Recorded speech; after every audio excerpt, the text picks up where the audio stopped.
Gracias, amigas y amigos de YouTube. Comunismo inútil es el nombre de esta entrega.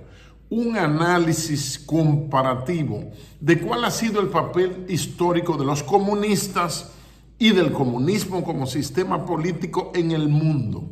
¿Dónde ha triunfado? ¿Qué ha pasado? ¿Cómo fue impuesto a punta de bayonetas en Rusia? ¿Quiénes son los tratadistas principales de esa doctrina sociopolítica económica? Entonces vamos a ver cuáles son los síntomas de un Estado comunista totalitario y de un Estado de la democracia liberal, del capitalismo. Entonces, vamos a citar tres libros. Vamos a citar un libro de 1651 de Thomas Hobbes que se llama Leviatán.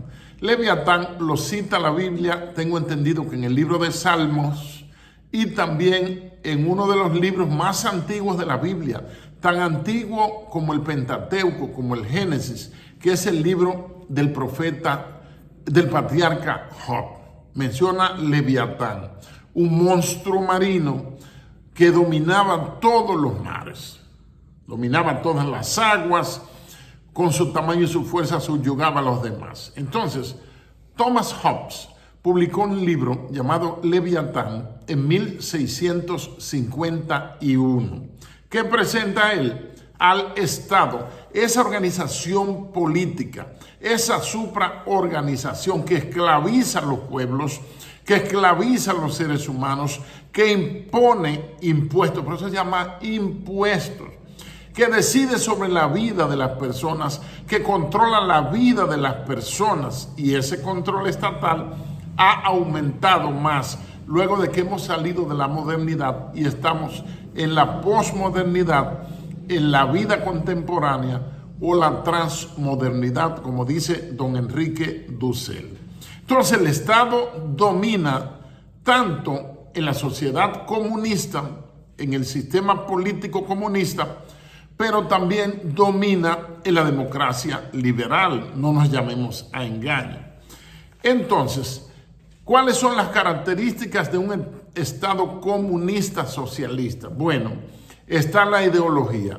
Tiene que haber una ideología que es impuesta desde el mismo gobierno, con sus caudillos y sus líderes, y entonces tiene que haber una ideología que todo el mundo debe adaptarse a esa ideología, aprenderse la verdad. Está para construir ¿qué? Un dominio y control del pensamiento. Por eso usted ve que en Cuba todos son revolucionarios y sin tener papel sanitario para limpiarse el trasero y viviendo de ayuditas, igual que Haití, pues levantan la izquierda de la revolución cubana y ahora cumplieron 66 años de esclavitud. Más bien son menos, porque el triunfo de la revolución cubana y la llegada a La Habana es el 1 de enero del 59. Pero no es hasta septiembre, si no me falla el cálculo, que el comandante Fidel Castro se coloca bajo el paraguas soviético. Entonces, hay una ideología que es metida a punta de bayoneta, como lo hicieron en Rusia y como lo hicieron en China y como lo hicieron en Cuba. ¿Para qué? Esa ideología te va a controlar el pensamiento. Tu opinión política va a ser a favor del Estado que te pisotea y de la misma revolución cubana que te mantiene postrado en la basura de la miseria. La miseria es una pobreza extrema. Y eso se logra con un adoctrinamiento. Constantemente los van adoctrinando y repitiendo lo mismo hasta que se le fija a la gente. Toda esa generación, incluso el mismo presidente Díaz-Canel, nació en la revolución, nació bajo ese régimen y sigue siendo jefe de ese régimen, que es el presidente que lo señaló a dedo Raúl Castro, luego que ya con 80 años y pico de haber muerto Fidel Castro con 90, bueno, pues ya había que dárselo a otro que va a hacer lo mismo. Entonces, el adoctrinamiento, una ideología, un pensamiento único, hace que no tengan opinión, que la opinión sea igual. Todos piensan igual con un pensamiento único. Y también el sistema comunista, hay caudillos, ahí no hay elecciones, esa gente sigue toda la vida, ¿verdad? Y hay un continuismo ad vitam, es decir, que Fidel Castro tuvo la razón todos los años que gobernó desde el 59. Raúl Castro tuvo la razón todos los años que gobernó cuando relevó a su hermano. Y Díaz-Canel tiene la razón todos los años que Dios le permita o el diablo gobernar. Entonces, ¿qué pasa en uno y otro escenario? Pero antes tengo que mencionarlo, ya que le mencioné a Thomas Hobbes con su Leviatán de 1651, quiero mencionarle dos libros que se complementan el uno al otro, aunque hay una distancia bastante considerable de un siglo a otro. Uno es del siglo XVIII y otro es del siglo XIX.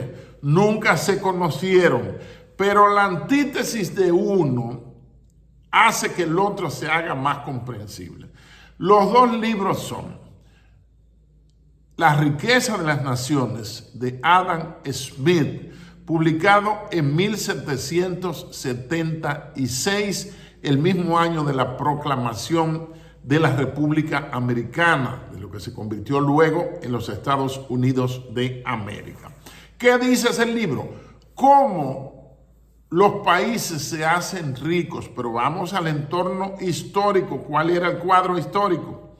1776.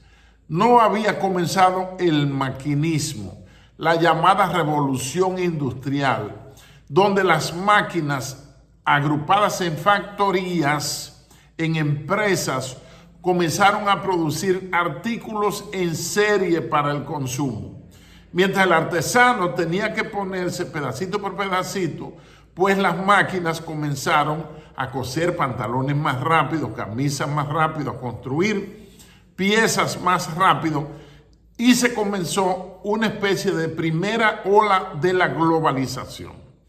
Sin el maquinismo era imposible que luego llegara la globalización, que está siendo desmontada. La globalización está para abajo ya.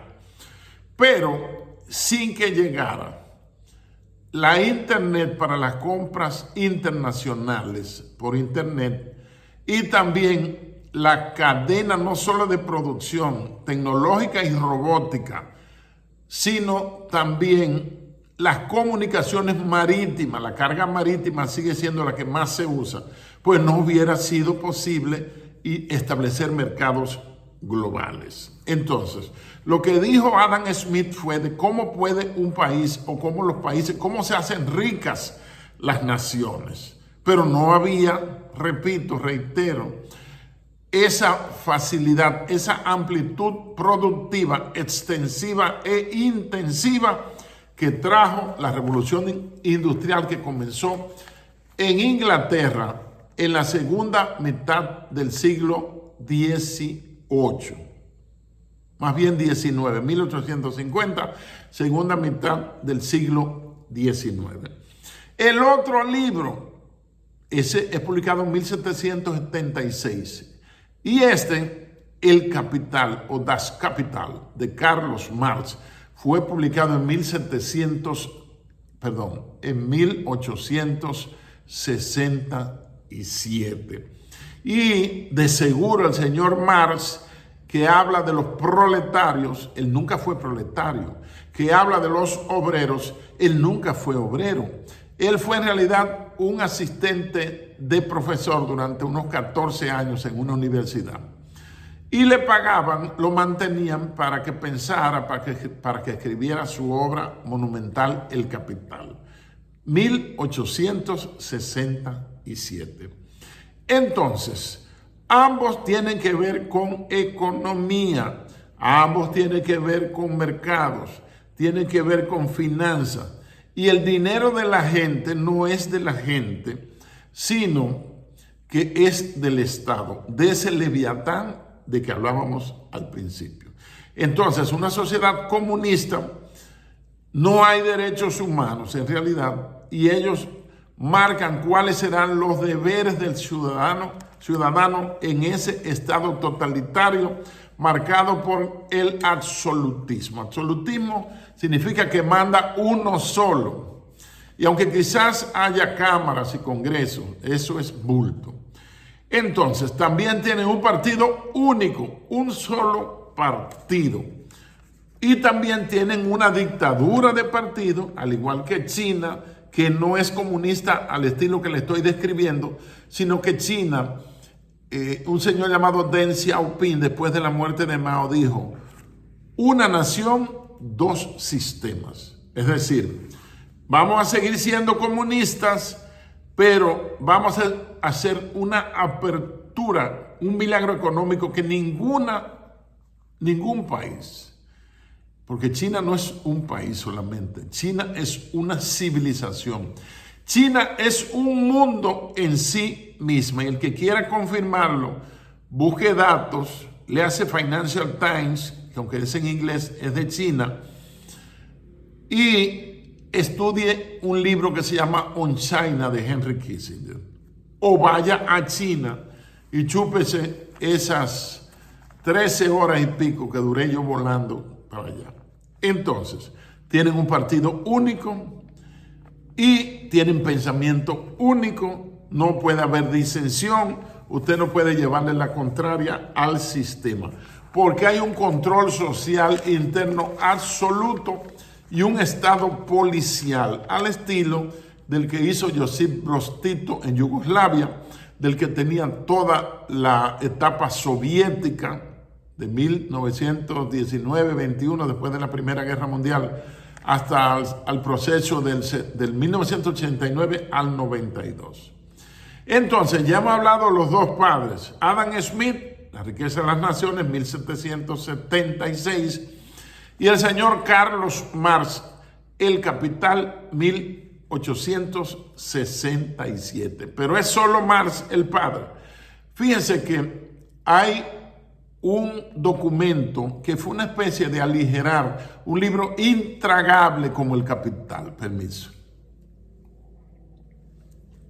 Un libro prácticamente intragable, difícil de digerir, como El Capital de Carlos Marx. Por eso se hizo, Lenin y Engels hicieron el Manifiesto Comunista. Por eso la chilena Marta Harnecker publicó los conceptos fundamentales del materialismo histórico. Ahí habla de plusvalía, que es la ganancia de los productos procesados en la revolución industrial, que no había llegado cuando Marx y mucho menos cuando Adam Smith. Ahí habla de un personaje ciudadano que es el proletario. Prole significa hijo, o sea que tenía una familia grande, se integraba a las fábricas. Habla de medio de producción, quién detenta el medio de producción, cuáles son los modos de producción. Todo eso había que aplatanarlo para el mundo, y el Manifiesto Comunista se encarga de eso con un lenguaje incendiario. Entonces, Marx, ya dijimos que no fue obrero nunca. No es santo de mi devoción, aunque estoy muy de acuerdo con él cuando dijo: el oro circula porque tiene valor. El dólar tiene valor porque circula. Entonces, el comunismo le fue impuesto a una sociedad agrícola campesina. Aquellos personajes del pueblo llamados mujik o mujik, M-U-J-I-K-S, que los menciona León Tolstoy en La Guerra y la Paz, que se mencionan también en Ana Karenina, esa novela. Entonces, el comunismo como sistema le fue impuesto a una sociedad que no era industrial, es decir, donde debieron imponer el comunismo a punta de bayoneta y a punta de fusilamiento y campos de concentración y de purgas estalinianas, uno de los más famosos carniceros de la historia. Debió ser donde mismo lo inventaron, debió ser en Inglaterra, que es la primera sociedad industrial, donde primero se manifiesta el maquinismo. No, se la imponen a una sociedad como la rusa de ese año, 1919, 21, por ahí, que era rural, no industrializada, a punta de bayonetas. En las purgas estalinianas, las tropas salían una manzana entera, una calle entera, e iban fusilando familia por familia. Que tú sabes que fusilaron tu vecino de la derecha, pero también tu vecino de la izquierda. Después que te fusilen a ti y a tu familia, lo van a fusilar. Eso fue. Los rusos no comenzaron a pensar, vamos a ser comunistas. No, fue que los agarraron y le metieron una dictadura maldita de un hombre nativo de Georgia, Rusia, llamado Stalin, Joseph Stalin o José Stalin, y entonces lo impuso. ¿Qué hace Smith en La riqueza de las naciones? Que explica cómo se pueden desarrollar, presten atención, y hacerse ricas las naciones. Marx explica cómo retrasar el desarrollo, convertir al proletario en un parásito del sistema, empobrecer y repartir pobreza. Como dijo la ex primer ministra británica Margaret Thatcher, contemporánea de la época de Ronald Reagan, el socialismo o comunismo lo único que sabe repartir bien es miseria. Entonces, ahí tienen una visión que de seguro nadie le ha dicho, nadie le había explicado esto así. Ese parteaguas entre lo que es la sociedad capitalista de la democracia liberal y lo que es el comunismo socialista, que controla al ciudadano completamente, que tiene que ver y manilla todo, que lo sienta para darle ayudas y convertirlo en un parásito del sistema, arrodillado, sin pensamiento, sin opinión, sin militancia, indiferente a la vida, postrado. Nada más vean los países. ¿Qué quería el presidente socialista que 4 veces perdió? A la cuarto intento fue que llegó.